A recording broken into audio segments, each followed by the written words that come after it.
Welcome to Wildlife Rehabilitation from Rescue to Release, a podcast dedicated to licensed wildlife rehabilitators and the veterinarians who support them. I'm your host, Gail Buell. Techniques we discuss here are meant for licensed wildlife professionals. If you aren't licensed and trained for wildlife rehabilitation, do not attempt to capture, hold, or rehabilitate any wild animal. If you find an injured wild animal, a wildlife professional can recommend next steps. We will tackle topics about rescue, care, management, reconditioning, and releasing wildlife found in North America. This is a deep dive into each subject. We hope to give rehabilitators information they can use because they're already going to great lengths to rescue and nurse animals back to health. There are three possible outcomes in wildlife rehabilitation: release, euthanasia, and placement. An injured or orphaned wild animal's journey to restored health and independence in their natural habitat is delicate and complex. We draw techniques and expertise from many disciplines. Many animals brought into rehabilitation cannot be saved. The last gift we can give them is humane euthanasia. We'll talk more about when this is necessary. Sometimes animals are deemed non-releasable and evaluated to be suitable for a life in captivity. When that happens, we shift to a long-term approach to managing their care, training, and housing. Some such animals serve as ambassador animals, a term for animals that rehabilitators use to educate the public.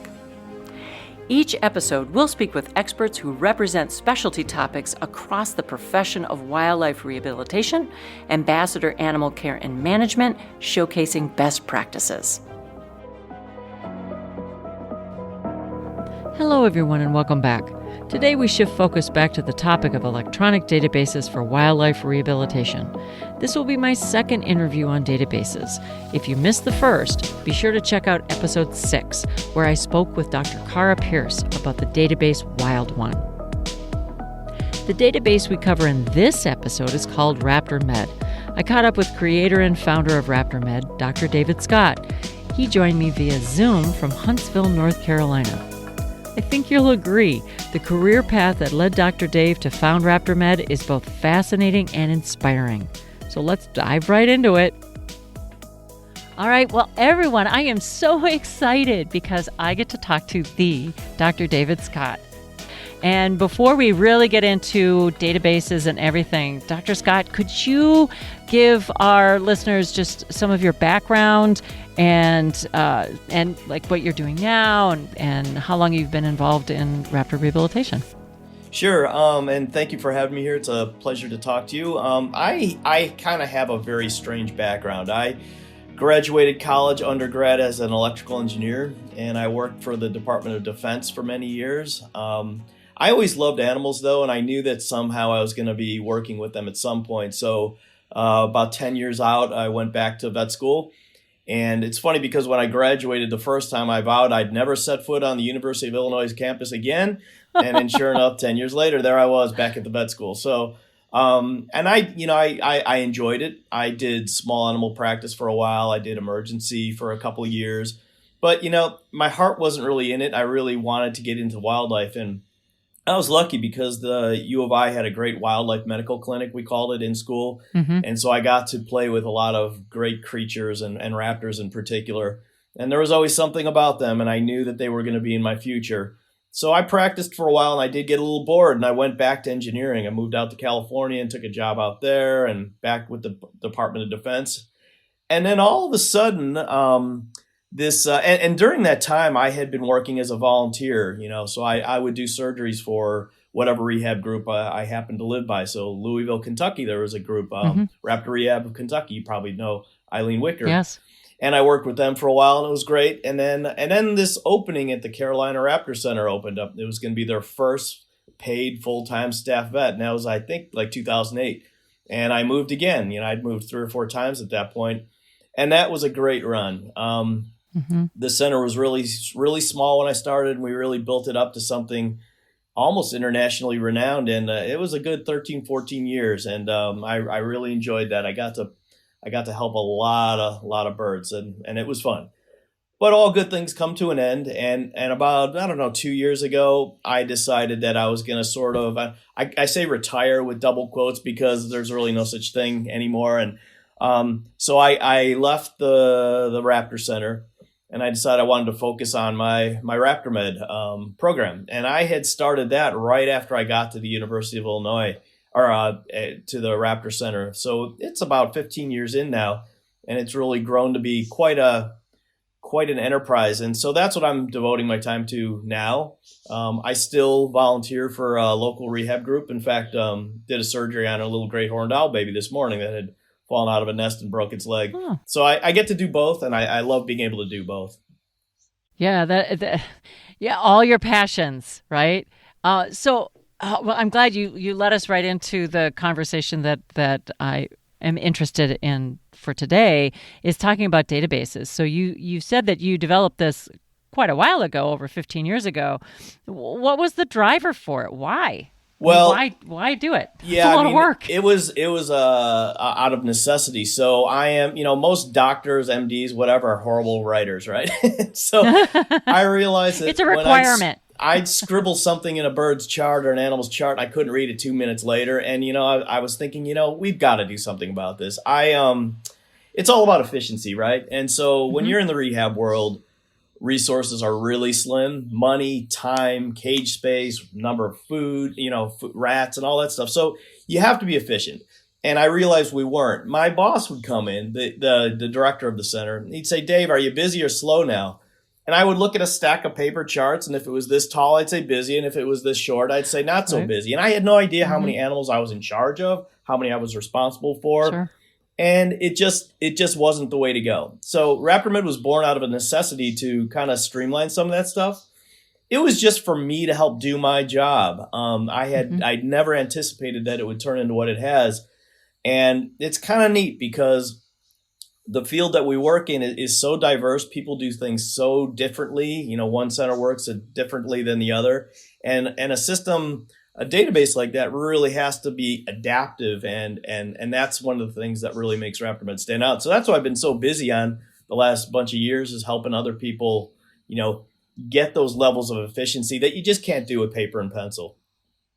Oh, it's the truth, isn't it? Yeah. I've been learning that a lot over the last several years with rehabilitation. And I certainly have not done the level of rehabilitation and numbers of animals that a facility like Carolina Raptor Center or some of the facilities you've talked about. And so you're right, the efficiency is really, really important. So, but why, other than efficiency, are there other things that it's like, databases are important because so there's a lot but what else? There's a lot of reasons. When you have all this data on handwritten charts, they're really completely inaccessible. They don't help you. They don't allow you to improve. They don't allow you to look back and figure out, what did I do right? So one of the things that I really love about having a database, any database, is the ability to identify trends. Is there something new coming up? The high-path AI right now is something that probably could have been spotted a lot sooner had somebody been looking for it in their database. And once we start sharing databases nationwide, like we are already, that really helps as well. So surveillance to find things. But for me, one of the things that I loved about it is when I was actively practicing, I would present at multiple conferences every year, ExoticusCon and others. And it was really great for me to do retrospective studies. We often didn't have time to do prospective where we, experiment with some new drug or something. Sure. But we did a lot of retrospective, and that means you go look back into your data. You have to have the ability to mine that data. And we found so many interesting things about things we were doing right, things we were doing wrong. And one of the examples that always comes up is we had been treating owls with a blind eye. We would do the evisceration procedure, and we would release those owls. And there was a big debate in the field. Should you do that? Yes, should you not do that? Yes. It still goes on today. But I can tell you, one of the studies that I did in our data with the Banderturn data that we get, and I've actually presented this at several conferences, is those one-eyed owls did extremely well as far as their survival after release. So I wouldn't have known that. I would always be thinking, are we doing the right thing with this bird? Are we not? Should we euthanize it or whatever? And because we have that data, because it's mineable, because we can query it and look for things, we know things now that we would never know before. Another example is, we track all the band return data that we get and telemetry on our birds. And we found things like a great horned owl that traveled 800 miles from its release site, which, if you look at some of the older texts, they'd say, well, owls typically stay 1 mile from their, and Sure. so we're learning a lot of great information. And when a program can actually generate a map and show you all the stops on this bird's trail, path over the years, it's really neat to be able to see that sort of thing.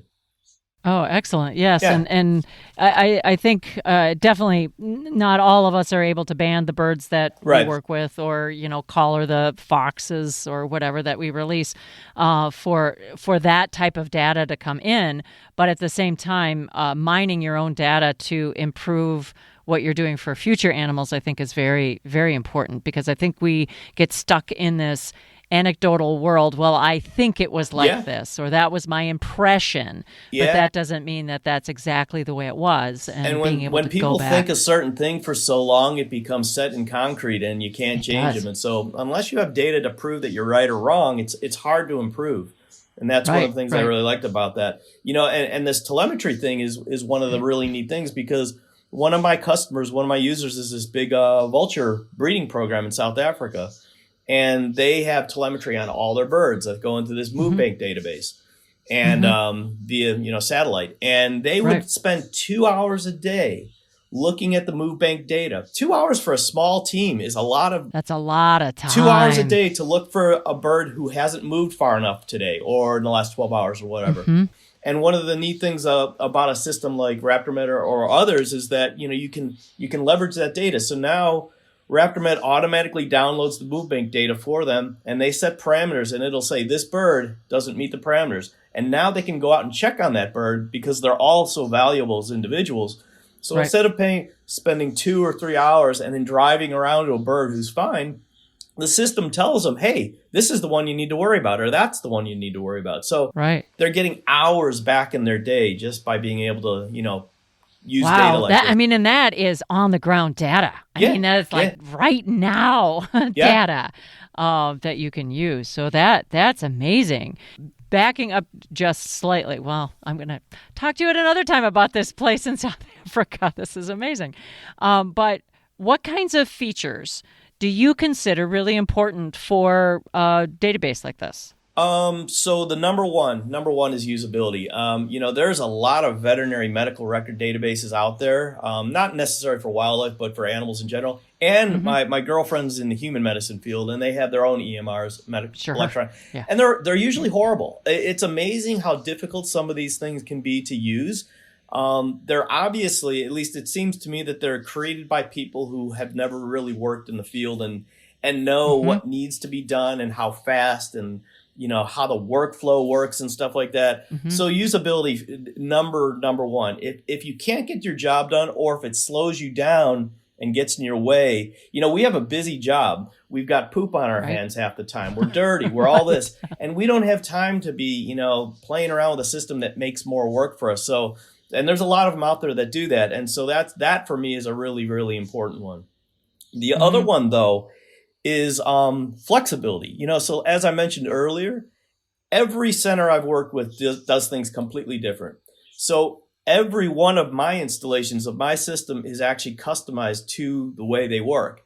I don't know if I'd call it a motto or not, but I like to say that the system should work the way you work. You shouldn't be forced to work the way it works. So that's why a lot of things in the system can be customized to operate the way some centers work on teams, some work on shifts, AM, PM, some do all these different sorts of things. And so most of the systems out there in human medicine, veterinary medicine, they're all very rigid. They say, okay, this is how it's set up. This is how you enter stuff. This is how you get your output and whatever. And that's how they work. And that's okay. But I took the approach, or I wanted to take the approach earlier on, that I didn't want it to be like that. I wanted to try to help people work, more efficiently in the way that they're comfortable. And that's a big part of what I spend my time with. Well, and I like that too. That because you've been in the field for a very long Yeah. time too, you are intimately aware about how different centers work differently. You've worked at several And centers, I so was the you primary user understand to that. start with, so I knew what I Hmm. wanted it to do to begin with. Whereas, if Hmm. you've got some idea but you're not a programmer and you farm it out to some programming group to do it, Right. it takes forever to get it right. So it's unusual that Right. I'm the vet and the main developer, so it helps a Right. lot. You can get things Yeah. done really quickly. That it's a pretty amazing combination. It is. It's I think. unusual. I think it's unusual, but I think that then produces a very rich product, right? Very usable product, like you said. Yeah, and that's the goal. That's the goal. So with something like this, do, do users have to worry about privacy? Is that a concern? Is that Well, anything? the nice thing about veterinary medicine is we don't have to worry about HIPAA because HIPAA is an absolute nightmare for the human world. And at one Mm-hmm. point, I was actually thinking about making this EMR work in the human world. And when I looked into what was required and the regulations and stuff, I said, I'm not going there. So we don't have a lot of concerns, but there are a few. So, for instance, Mm-hmm. with my system, it's not just an animal management system anymore. It's a volunteer database. It schedules volunteers. It tracks them. Their hours. So it's like an HR resource now. So you don't want their data being, spread around accidentally. Sure.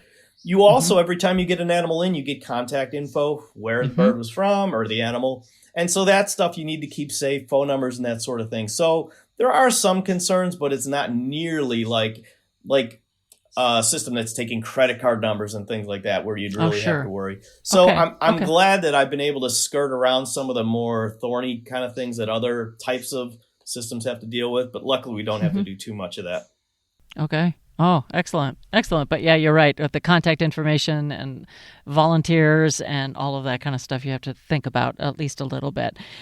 So we've talked about, efficiency and for rehabilitators making, using a database like RaptorMed making your life a lot more efficient. Are there other ways that this helps rehabilitation? We touched on a little bit about being able to search the database and Yeah, improving your rehab going forward, but anything there's a lot else? of there's a lot of things that you as a user of the system may be interested in. So Mm-hmm. you could say, I want to know whenever a certain species comes in, right?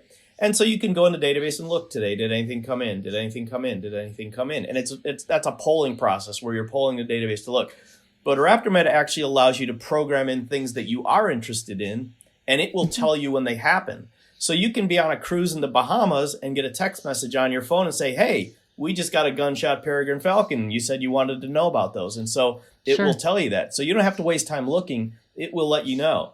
And it's not just a stupid, scenario like that. But for instance, there's a great example when I call that my alert system, where it alerts people about certain events. And Mm-hmm. we actually had a magpie in our collection in our ed program, and we had never Mm-hmm. worked with corvids before. They're kind of funny. They cache food, and sometimes they don't eat so well. And Right. so we had a volunteer who was a husbandry volunteer who was feeding, but and weighing and that sort of thing, but didn't Mm-hmm. really know it was normal for this bird. All of our birds have an alert programmed in that says the system will alert the supervisor team when a weight drops X percentage. And so this Sure. person fed the bird, went out, weighed him, entered the number, and I got a beep on my phone literally a minute later, and this bird turned out to be like a Keel 1 out of 5, was near death. And because we Wow. got to him in time, I really think 12 hours later he would have been dead. So a simple thing like that literally saves lives. It's not an overstatement to say that. And it does. And if I had to go around to 250 birds every day and look for anybody whose weight dropped instead of having the system tell me when it happens, it's all about efficiency and Right. and being in touch. I was the only vet at the center. And most centers this size, had 2 or 3 vets on staff, at least, maybe part-time, full-time. And so it was a lot because we had over 100 full-time residents, and we're seeing up to 1,000 rehab animals a year. And that's a lot to Right. keep your That's hands a on. So lot. a lot of what I developed was just to keep my own sanity and just make sure that I was taking the best care I could. Mm-hmm. Another example is we do a lot of orthopedics, a lot of butt fractures, a lot of surgery, and that means a lot of Right. physical therapy, right? And so Mm-hmm. at any one time when we were busy, we might have 15 birds post-op with implants in, undergoing physical therapy in different stages. Some had wraps on, wing wraps and stuff. And it was really easy to lose track of that. So now my Monday morning procedure was to look at the physical therapy report, and it would generate this report and say, this bird had physical therapy this day. He's scheduled for the next one. It would highlight the ones who don't have it scheduled and all that stuff, because I forget about that. A human brain is good at certain things, but not, coordinating all these different moving parts. Right. And that's where any database can help, because computers are great at that stuff. And so, you leverage what a computer is good for, and that's one of those types of things. Exactly. I when you were talking about getting the alerts, it made me think of Google Alert. I used to get lots of Google alerts, but that kind of reminded me of that's such a... Those get a little annoying. They can get a little annoying, but in your case, that's a really interesting use of it, right, of the database. Just like, no, this is what I'm interested in. And the other thing you mentioned earlier is, it's almost can be like a surveillance system, right? You mentioned definitely. We might have been able to spot AI a little bit sooner, or high path avian influenza a little bit sooner. That is one of the things that might help. And that, to me, leads into not only assisting the animals in your care, whether it's physical therapy or feeding or whatever, but also helping or alerting to what's going on in the general populations of wildlife. Yep. And you were talking about the banding returns and that type of thing, but also AI. Are there other examples, ideas of that?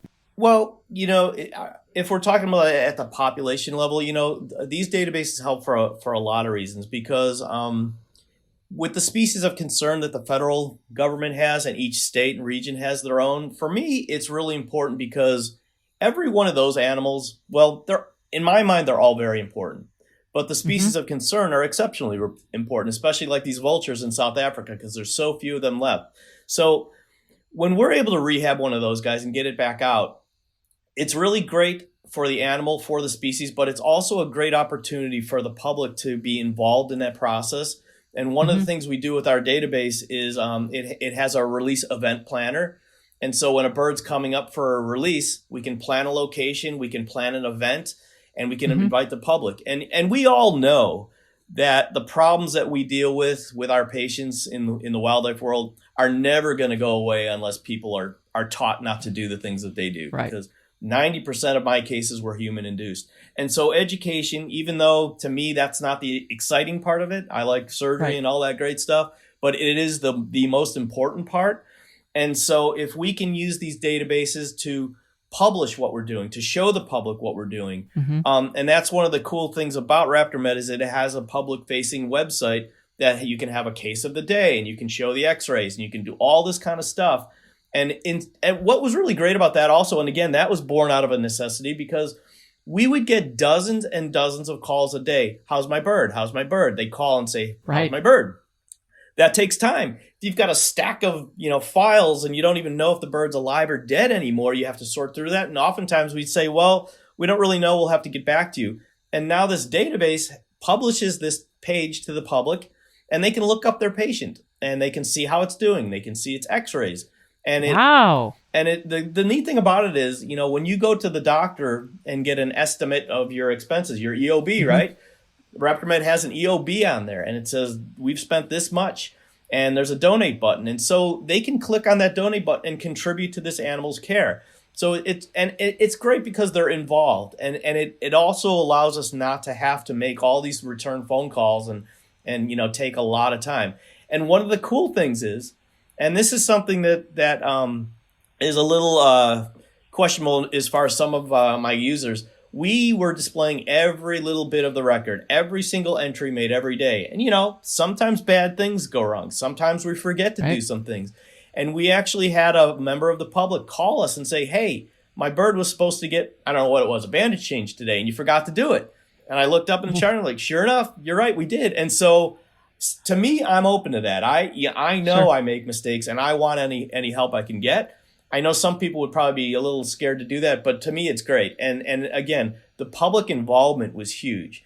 And if they can then show their kids or whatever, and that saves one bird from getting killed, to me, it's great. So these databases are great for our internal use, but they're also great to share. I have students from universities all over the world mining our database, from the outside, and to me that helps. It's great. Sure. Yeah, I love all the facets of it, and the public facing part is very intriguing. And it pays for the system too. And it pays for the system with the donate button and everything. But yeah, I agree. The outreach part is so important because what we do, we need the general public, right? We need the community for lots of reasons. They're our eyes and ears as far as bringing in these injured animals to us. That's the first thing. But also they're the ones who support us because the vast majority of rehabilitation facilities are not funded by any kind of state or county or federal government.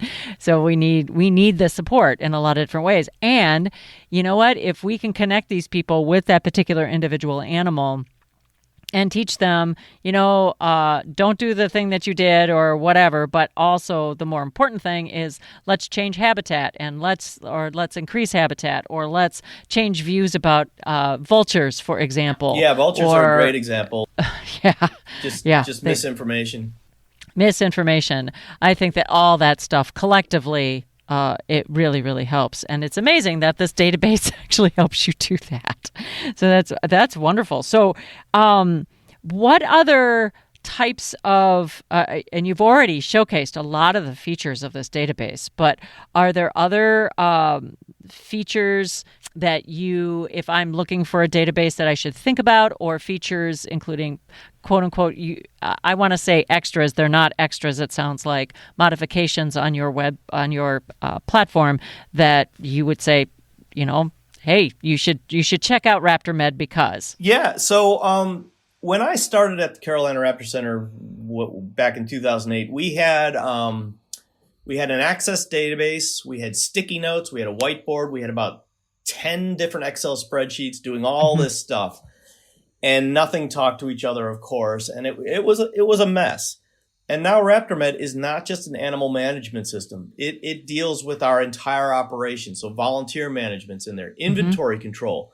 I can't tell you how many times I go to the cabinet and shake the bottle of Baytril and there's like one tab in there. And that really made me mad. So the inventory manager was born. So everything that RaptorMed does now was asked for by one of my customers. They said, hey, Dave, can you make it do this? And that's the thing that makes RaptorMed stand out, is I customize it. I add to it as the customer thinks of a new need. I have customers that are 10 years old now, and they're still asking me, hey, Dave, can you add this? Can you add that? It might be just a simple report, but it can be an entirely new thing, like that move bank telemetry thing that I mentioned earlier. I happened to be on a Zoom call with my customer. We were talking about something, and they just happened to have a spreadsheet on the desktop that had all this move bank stuff. And I asked them, what is that? Because I don't like seeing spreadsheets. I always tell my customers, if you have a spreadsheet that you're managing somehow manually, and it's based in any shape or form on the data that's in RaptorMed, I tell them you need to let me know, because I should be able to generate that for you. I always tell people, if they're entering any bit of data twice, like in a database and then somewhere else manually, like a case ID number or anything, you should never, ever have to do that. You should be able to generate that out of the database, and it saves time, right? So I saw this spreadsheet, and he said, oh, yeah, we spend hours every day tracking MoveBank. And 3 weeks later, he had it completely integrated into RaptorMed, and they've literally, just it's been great for them. So that's one of the things I'm really proud of with RaptorMed, because I go to great lengths to make your life easier. I always tell people, if you've had the system for 6 months and you still have some sort of spreadsheet you're using for something, anything, let me know, because my goal is to get rid of that. And now most of my customers, they don't have sticky notes. They don't have whiteboards. They don't have anything anymore. It's all in one place where they can share it. And so it's much more than just keeping track of medical records. So much more than that. I mentioned a lot of that stuff already, but it just has gone well beyond that, what most other systems do. I never intended that. Again, this is all because people asked, or I needed it, and so that's the great thing about it. Right. Isn't that interesting how things like this kind of develop and grow? You did it for your own use and efficiency and things like that. And then as you're presenting and whatever, people are asking, well, how did you do that? Oh, well, gosh, can I buy that? Or can I see that? Or can I use it? And then you start getting, well, maybe other people could use this. It's funny. Too. My first user was actually the Raptor Center in Beijing, China. We had their lead vet came to the Raptor Center to learn with us for a couple of months, and she saw Raptor and she's like, boy, I got to have that. So I don't advertise at all. It's all by people seeing it, playing with it, and using it, and saying we got to have that. And advertising is really expensive and it's really difficult. This is a very weird kind of niche market, so it's very hard to do that. So it's all been just sort of people using it, liking it, and wanting it. Right, and then kind of spreading the word. So, and we're going to certainly do that a little bit too. So in our show notes, I will put links to RaptorMed so people can explore. I do have one more question. I know the answer to this, but I'm going to ask it anyway for our listeners, is especially since many of the rehabilitators are like me, an independent rehabilitator, but even for the big facilities, one of the things we have to do at the end of the year, every year, is produce reports for our permits. Yeah, don't you love that? Don't I love it? So I'm going to ask, does the RaptorMed produce the reports? Well, of course. It wouldn't be a very good system. I knew the answer. Right. And the funny thing is, at CRC, when I started there, I was going to say 1.5 man weeks, but it was a woman who did it. It was 1.5 woman weeks to generate these reports that were full of errors, and it took literally a week and a half, and now it's obviously 2 clicks away. Generates all the federal reports, every state report, Canadian reports, European, wherever you are.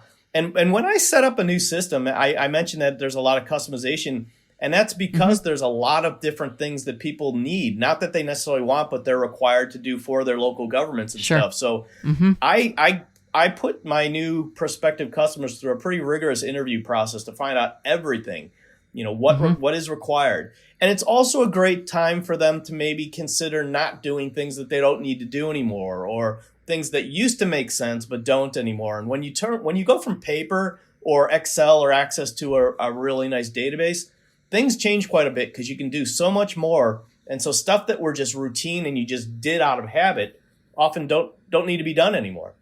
Right. And so we talk about those sorts of things. Do you really need to do that? And oftentimes they say, we really don't. We've just been doing that because we were told to 10 years ago. And so there's a lot of that too. Excellent. Okay. Excellent. Yep. Well, this has been a wonderful conversation. Very, very interesting and informative. Is there anything else you would like to add before for our listeners at all about RaptorMed? Yeah. So RaptorMed was born out of a necessity, and I'm an engineer, but I'm also a veterinarian. I love animals. I love spending my life helping them, and for me, it's been great to be able to combine these two things. I love working with new organizations. It's a process because I learn a lot from every new group that I work with, and it's not just we're just software buddies. We become collaborators. There's not a single customer that I have that I don't consult on their cases sometimes. Well, maybe a few, but not many. And so for me, it's a relationship that we form, and hopefully a long-term one. So I look forward to working with anybody new. They can check it out at www.raptormed.com. And I'm always open to answer any kind of questions that they might have. And I would also point out that this system does cost some money. And you can check out the fees on the webpage. But I always tell people, don't let the money stop you from getting RaptorMed. If you think it's the right fit for you and you think it's going to help you help your patients, I want to help you get it, and I'll make sure that you can get it and afford it. Right. So the idea is that talk to me, right? Definitely. That you should have a conversation before they just dismiss it out of hand. That's right. So because of the cost. So, okay. But I can guarantee that the cost will be worth it, and that webpage with the donate button pays for itself right there. So it actually turns out to be in some ways a moneymaker. Oh, there you go. Well, I can't end this any better than that. Yeah, there you go. It's amazing ending. So, Dr. David Scott, thank you so much for spending some time today to talk about this incredible database. Really, really important information for all of our listeners and all wildlife rehabilitators. We need to push best practices, and I am fully believe that databases, and they're out there now, are an important piece of that. That was my recent conversation with Dr. David Scott, a multi-talented electrical engineer, wildlife veterinarian, and creator of RaptorMed. More information about RaptorMed at RaptorMed.com. Thanks for joining us for another episode of Wildlife Rehabilitation from Rescue to Release Season 2. Wildlife Rehabilitation from Rescue to Release is a production of Partners for Wildlife, working hand in hand with wildlife rehabilitators and veterinarians to improve the welfare of orphaned, ill, and injured wildlife. Our executive producer is me, Gail Buell. I'm the Partnership Coordinator for Partners for Wildlife at the University of Minnesota College of Veterinary Medicine's Raptor Center. To learn more about the Raptor Center and Partners for Wildlife, visit raptor.umn.edu. Our producer is Kirk Clockey. Special thanks to Dr. David Scott and RaptorMed, Partners for Wildlife, and the Raptor Center at the University of Minnesota College of Veterinary Medicine. And that's our show. Hope you'll join us again next time.